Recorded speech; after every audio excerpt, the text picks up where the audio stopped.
পিতা পুত্র পবিত্র আত্মার নামে আমেন। ঈশ্বরের দৃষ্টিতে ধন্য হওয়া মানুষের চোখে জনপ্রিয় হওয়ার চেয়ে শ্রেষ্ঠ।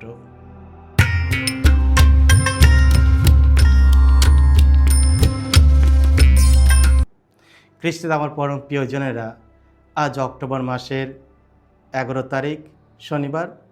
আর আজকের ডেলি মান্না ঈশ্বরের বাণী প্রতিদিন নেওয়া হয়েছে লূক রচিত মঙ্গল সমাচার থেকে 11 অধ্যায় 27 থেকে 28 পদ। এসব আমরা ভক্তিভাবে আজকের এই বাণীটি শুনি। যিশু কথা বলে চললেন।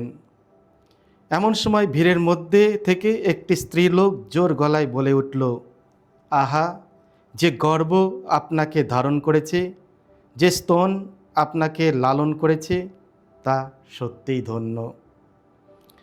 কিন্তু যিশু তাকে বললেন, বরং তারাই ধন্য যারা ঈশ্বরের বাণী শোনে আর তা মেনে চলে। এই হলো প্রভু যিশুর মঙ্গল সমাচার। প্রভু যিশু তোমার মহিমা প্রচারিত হোক। খ্রিস্ট আমার পরম প্রিয়জনেরা, আজকে আমরা পবিত্র মঙ্গল সমাচারে শুনলাম ভিড়ের মধ্য থেকে এক মহিলা যিশুকে বললেন, ধন্য সেই গর্ভ যিনি আপনাকে ধারণ করেছেন। কিন্তু যিশু উত্তর দিলেন, ধন্য তারা যারা ঈশ্বরের বাক্য শোনে এবং তা পালন করে। মহিলা যিশুর মায়ের প্রতি সরাসরি ইঙ্গিত করেছিলেন, আর যিশু পরোক্ষভাবে তার মায়ের প্রতি ইঙ্গিত করেন। মহিলার দৃষ্টি ছিল শারীরিক দিকের প্রতি, যে গর্ভ আপনাকে ধারণ করেছে, কিন্তু যিশুর দৃষ্টি ছিল আত্মিক দিকের প্রতি, ঈশ্বরের বাক্য শোনে তা পালন করা। যিশু শারীরিক সম্পর্ক থেকে দৃষ্টি সরিয়ে আত্মিক সংযোগের দিকে নিয়ে যান। তিনি শেখান যে প্রকৃত আশীর্বাদ নিহিত আছে ঈশ্বরের বাক্য শোনা ও তা পালন করার মধ্যে। মারিয়া উভয় অর্থেই ধন্য। শারীরিকভাবে ধন্য, কারণ তিনি যিশুকে জন্ম দিয়েছিলেন, যিনি সেই বাক্য দেহ ধারণ করলেন। আর মা মারিয়া আত্মিকভাবেও ধন্য, কারণ তিনি ঈশ্বরের বাক্য শুনেছিলেন ও সেই বাক্য অনুসারে জীবনযাপন করেছেন।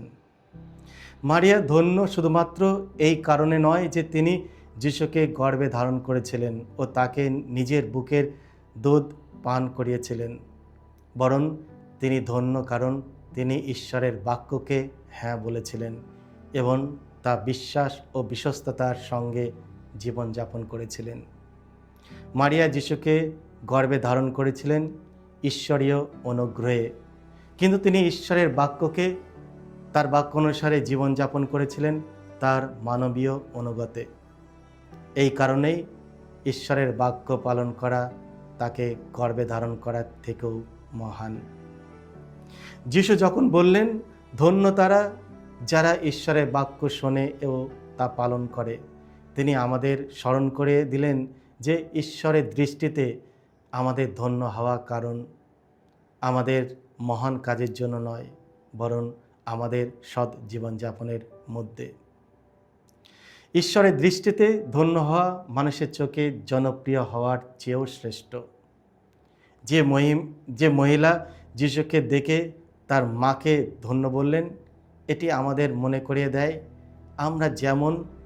আমরা যা কিছু তার পেছনে আমাদের পিতামাতার গুরুত্বপূর্ণ ভূমিকা রয়েছে। আমরা যখন ভালো কাজ করি, আমরা আমাদের পিতামাতার নামও সম্মানের সঙ্গে উজ্জ্বল করি। আমাদের প্রতিটি সাফল্য ও সৎ জীবনের পেছনে আমাদের পরিবার ও পিতামাতার অবদান গভীরভাবে জড়িত। আমরা ভালো কাজ করি বা মন্দ, উভয়ের ক্ষেত্রেই প্রথম দৃষ্টি যায় আমাদের পরিবার ও পিতামাতার দিকে। আমাদের মধ্যে যে মূল্যবোধ রোপণ করা হয়েছে, আমাদের লালন পালনের ধরন, বিশ্বাসের শিক্ষা, নৈতিক গঠন এবং সব থেকে তাদের দেওয়া ভালোবাসা ও জীবন উদাহরণ, এই সবই আমাদের জীবনকে গড়ে তোলে।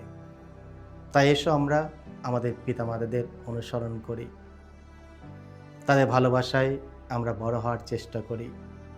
তাদের যে দায়িত্ব দেওয়া হয়েছে সেই দায়িত্ব থেকে আমরা সম্মান করি। প্রভু যিশু তার বাণীর মধ্য দিয়ে আমাদের প্রেরণা দেবেন। এসো আমরা সেই বাণী শোনার চেষ্টা করি, তাহলে আমরা এই জগতে ধন্য হব এবং পরে জগতে ঈশ্বর আমাদের বিশেষ আশীর্বাদ করবেন। এসো প্রার্থনা করি।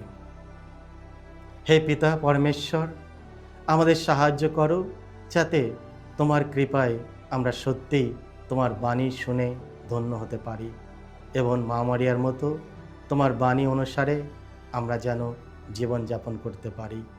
আমরা তোমার ওপর ভরসা রাখি। এই প্রার্থনা করি আমাদের প্রভু যীশু খ্রিস্টের নামে, আমেন। সকলকে জয় যিশু। ঈশ্বর আপনাদের সকলকে আশীর্বাদ করুন।